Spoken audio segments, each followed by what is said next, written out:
அனைவருக்கும் வணக்கம். இன்னைக்கு நாம லக்ஷ்மி குபேர பூஜையை பற்றி பார்க்கலாம். உங்களுக்கு லக்ஷ்மி பூஜையை பற்றி தெரியும்.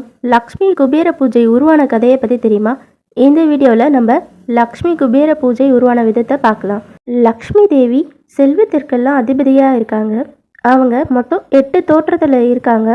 ஆதிலக்ஷ்மி, தனலட்சுமி, தானியலட்சுமி, கஜலட்சுமி, சந்தானலட்சுமி, வீரலட்சுமி, விஜயலட்சுமி, வித்யாலட்சுமி, இப்படி 8 தோற்றத்தில் இருக்காங்க.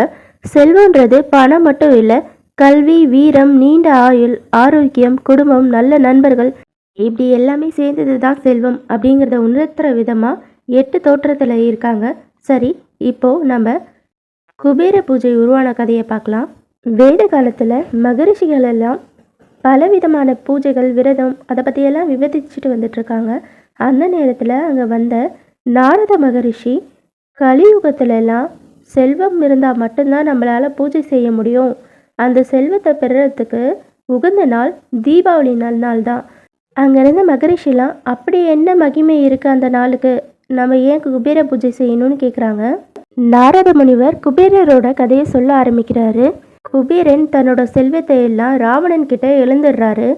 தன்னோட இழந்த செல்வெல்லாம் தனக்கு திரும்ப கிடைக்கணும்னு சொல்லி சிவனை நோக்கி தவம் இருக்காரு.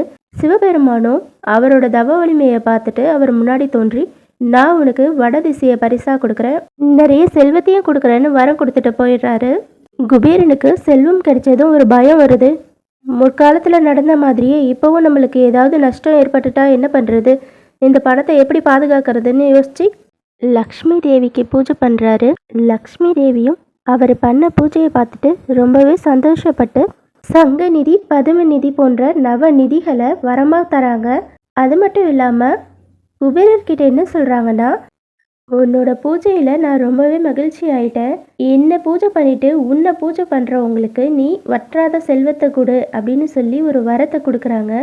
செல்வத்திற்கெல்லாம் அதிபதி லக்ஷ்மி தேவியாக இருந்தாலும் அந்த செல்வத்தை மற்றவர்களுக்கு கொடுக்குற பொறுப்பை குபேரர்கிட்ட கொடுத்து வச்சிருக்காங்க. குபேரரோட முகம் சிரிக்க சிரிக்க பணம் நிறைய சேரும்னு சொல்கிறாங்க. இதையெல்லாம் கேட்ட மகரிஷிகள் அந்த பூஜை செய்முறையை கொஞ்சம் சொல்லுங்கன்னு கேட்குறாங்க. நாரத முனிவரும் பூஜை செய்முறையை சொல்கிறாரு. முதல் கடவுளான விநாயகரை வழிபடணும், அதை தொடர்ந்து லக்ஷ்மி தேவிக்கு பூஜை செய்யணும், அதை தொடர்ந்து குபேரனை வழிபடணும், அதுக்கப்புறம் நவகிரகங்களை வழிபடணும், அதுக்கப்புறம் கடைசியாக தேவியை வழிபடணும். இதுதான் செய்முறை. இந்த மாதிரி பண்ணால் வற்றாத செல்வம் கிட்டும் அப்படின்னு சொல்கிறாரு. மகரிஷிகளும் நாரத மகரிஷி சொன்ன மாதிரியே லக்ஷ்மி குபேர பூஜை செஞ்சு வற்றாத செல்வம் பெற்றாங்க. இதுதான் லக்ஷ்மி குபேர பூஜையோட கதை. இந்த கதை உங்களுக்கு பிடிச்சிருந்தா மறக்காமல் சேனலை சப்ஸ்கிரைப் பண்ணுங்கள். நன்றி, வணக்கம்.